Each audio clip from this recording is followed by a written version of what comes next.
Hello, I'm Brandon Martini, a commercial pilot and flight instructor. And I'm Carson Vasquez. I'm a private pilot. And you're listening to the Aviation Mentors podcast, sponsored by Stratus Financial. So buckle up, because the Aviation Mentors are taking off.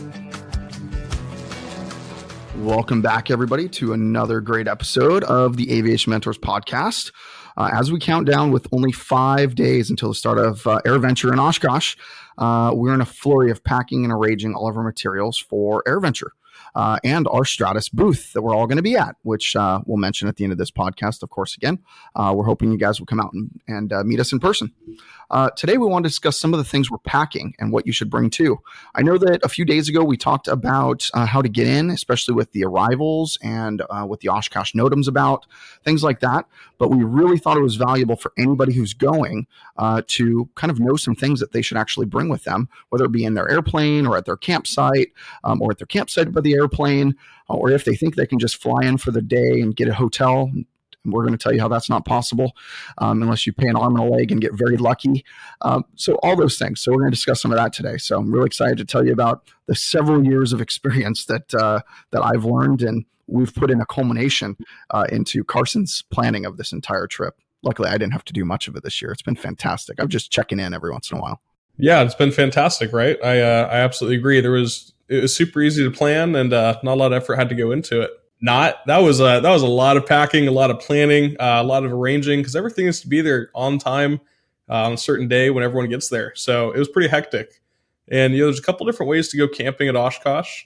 You could either have a basic campsite where you just have tents or RVs, no hookups to anything, or you could fly in and camp by your plane, or you can camp in luxury. And this year we're camping in luxury. We have the upgraded sites in Camp Scholler.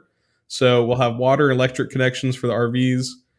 We can run the RVs and generators and AC all day and night. So that'll be very nice. By the way, you don't have to get the upgraded ones. You can totally do Oshkosh on a budget if you just want to drive in and bring a tent and just hang out by your campsite. You can do that totally on a budget. You can even go with some of your friends from other EAA chapters. A lot of them have discounted rates they've gotten. And if you reach out to your EAA chapter, it might be too late now, but hey, it's worth a try. I know if I called up EAA Chapter 1, I said, hey, I want to come and hang out in your campsite, they'd be like, I'll save you a tent spot. And they'd probably charge me almost nothing for it. So it's possible to do it on a budget too. We went a little crazy because we got a lot of people going.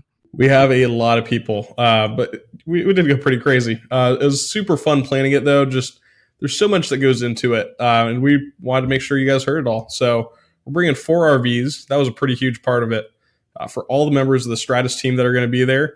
And we're really excited just to feel that excitement that's in the air that really only AirVenture can bring. And since we have those RVs, kind of wanted to start with the essentials of a campsite and what needs to go into it. So we're bringing sheets, blankets, and pillows for the beds in the RVs. It's kind of a given. Then we have 10 foldable chairs. And we wanted to bring these chairs because you're going to use them at the campsite, but you can also pack them up and take them to go to the edge of the runway, go watch the landings. You're going to take them for the air shows, especially the night air show, where you have to go get a good seat and you want to be comfortable. We have 2 of the Easy Ups because it's going to get hot during the day, especially middle of the day after a full day of walking around. It's going to be really hot. So having the Easy Ups, having some shades, nice. And we got 5 huge tarps, which isn't something I totally understood until Brandon did it last year. And those huge tarps for our campsite are going to keep the site clean and free of the dirt that's going to be blowing up in the air, and free of all that morning dew. So it's not going to be super gross and dragging it all into where you're sleeping. And we also got 3 folding tables and a huge standing gas griddle for cooking. And of course, we also need to keep the food and drinks cold. So we have a couple of huge coolers that are going to keep everything cold with ice. And we're going to get that from the Red One Market. I'm not sure how many people know about it, but if you ever stayed there, you know that the Red One Market, has all the food and drinks and ice, big one, ice, that you're going to need for Oshkosh. So, Brandon, I know we were a little bit far away from it last year, but I think I got us a spot right next to it this year. It's even better. By the way, there's several Red One Markets. There's like 3 or 5 of them in Camp Scholler alone. I don't know if they're all called Red One Market, but they're little markets in the middle of everything. And they have about everything you need. If you want bacon, you want eggs, you want firewood, you need ice in particular, like Carson said, especially how hot it is across the U.S. right now. By the way, speaking of hot in the U.S., I heard that it was like over 110 for 19 days straight or something in Phoenix, which is absolutely mind-boggling to me. It was That was a crazy number to hear today. And I know how hot it's been in Southern California, and I know how it's getting hotter in Oshkosh, Wisconsin for next week. But that means it might not rain. So let's just hope it's just hot and not humid. It's the humidity and the bugs that kill me. So, but yeah. I've been looking at the weather every single day, just checking it. And it's gone from thunderstorms every day to raining every day to just sun, no clouds, back to clouds. So there is no way that we can pack everything we need for it. But we'll get into the close part in a little bit. But like Brandon was saying, it's going to be crazy weather. Yeah, it's always crazy weather. I mean, we've had tornado warnings too. What else have we seen there? I've seen everything except for snow, but everything else in between. But back to that market. So the market's pretty awesome. You will need ice all the time. I don't like shopping at that market all the time unless it's just kind of an essential that you need, because you can just go to Target or Target right up the road. Target's got everything you need. They are heavily stocked. It says welcome EAA everywhere around town. They even have a bus that will bring you to Target from the campground, and it's free to use, that AirVenture puts on and allows you to use. So we'll be able to go directly to Target if you need anything. And there's also a market that's right next to Target that has everything. There's a bunch of restaurants in town too. So I don't use that market unless it's for usually ice, but you can get almost anything there. It's pretty awesome. Yeah, I think our big buys were ice, water, towels, paper towels, all that. Yeah. But you don't need a car to get in and out of Oshkosh. But if you have one, it's great. You can go a little farther away and get better options. Definitely. I mean, it's not that big of a deal, but the ice, I like to get a lot of ice because I like cold drinks, cold water, and cold beers after work. That all works for everybody, right? So I like to go get the ice there. But we don't really want to have a boring campsite, by the way. So aside for the practicalities, we have a few things to make it fun. We've got 2 huge banners for Stratus Financial, of course. We've got huge standing flags, and of course, everywhere I go, my house has like 2 or 3 of them, I believe. We put an American flag and a pole for it outside, and we always do that. We're also plan on having a lot of fun after a long day. So we're stringing lights and lamps, and we're bringing a block rocker to keep the party going, and just have a great time. We want everybody who works for Stratus to have a good time, and we've got a lot of our partner schools that we're going to see there. We're probably going to invite them over to our campsite and just really enjoy themselves. So we want to really have a great time at Oshkosh. And I know, like I said, I've met a lot of people at kind of after events or after parties or campsites that I've ended up going to at AirVenture. It's been fantastic. So I wanted to make sure that we can at least have some level of fun in our campsite. We have 6 campsites, and it's in a really unique way. We actually are blocking out one person on a corner. It's going to be really funny. They're going to have like this Stratus camp surrounding them. So I can't wait to see it. It's going to be awesome. Or maybe we just make really good friends with them, and we just combine all our spots. Let them be part of the Stratus family. Oh, they have to be really cool for us to allow them to do that, because it sounds pretty awesome.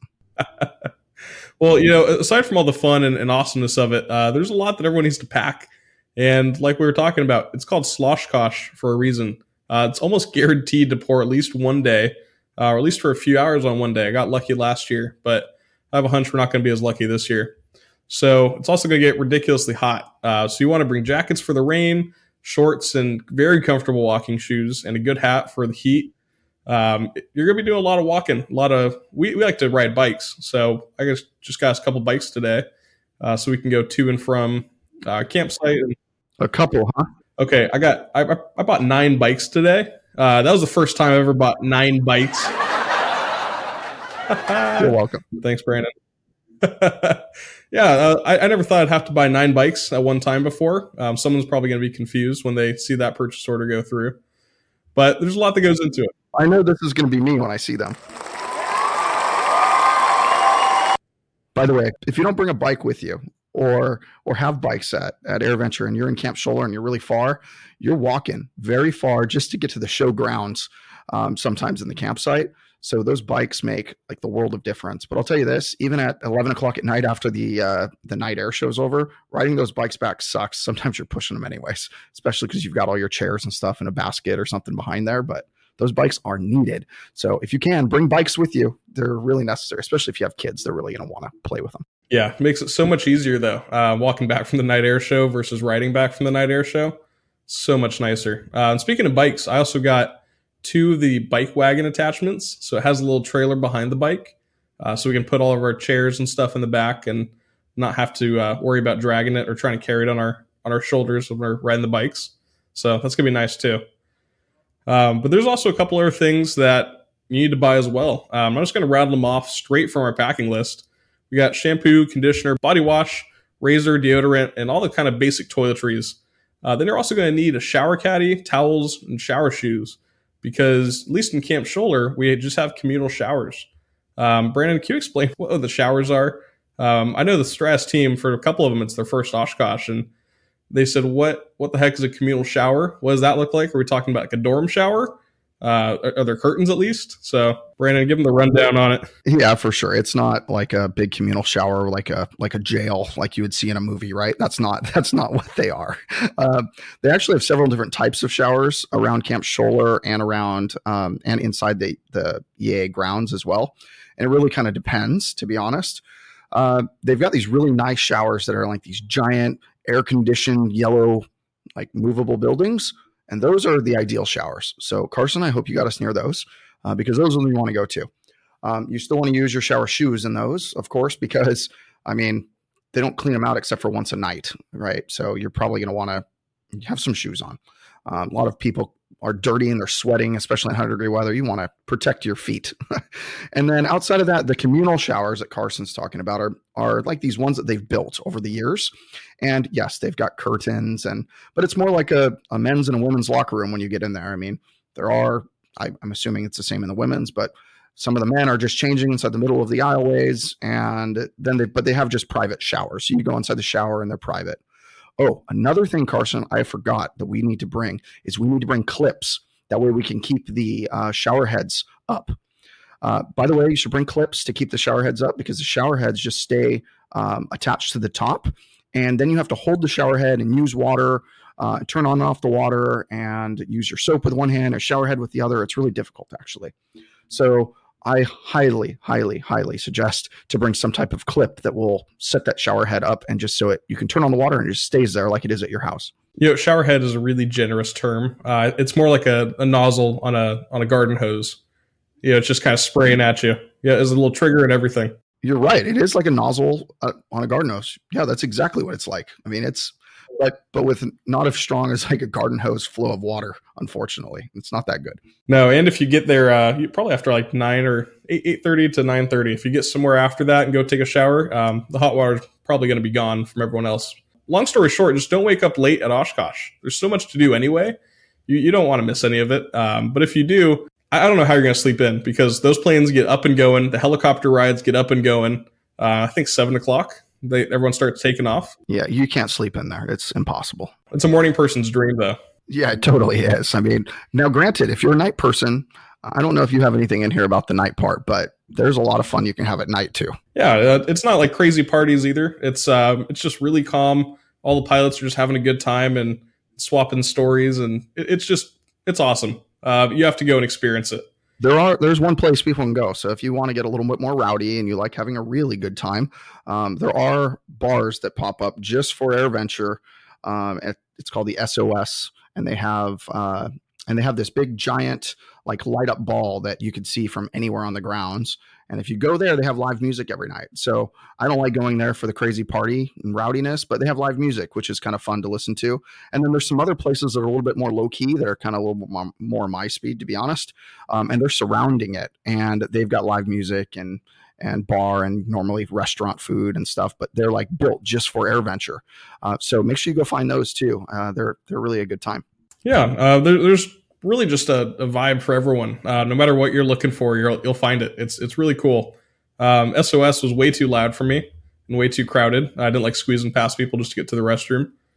But then you go across the street and you see Friar Tuck's, and that's also not the vibe for me. It's way too calm, and it's just a restaurant, guys. But it's not that nice.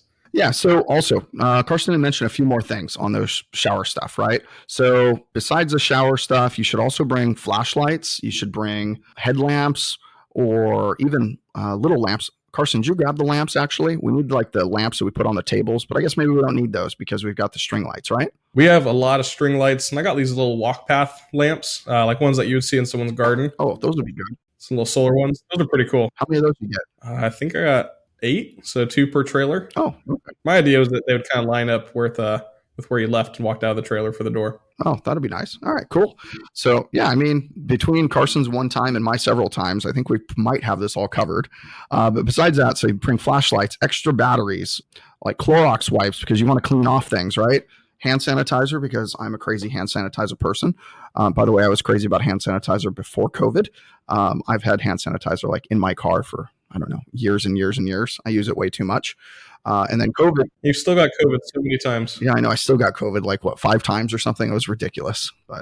And I was pretty safe too. It was ridiculous how many times I got it. So whatever. It's maybe because I was an essential worker, apparently.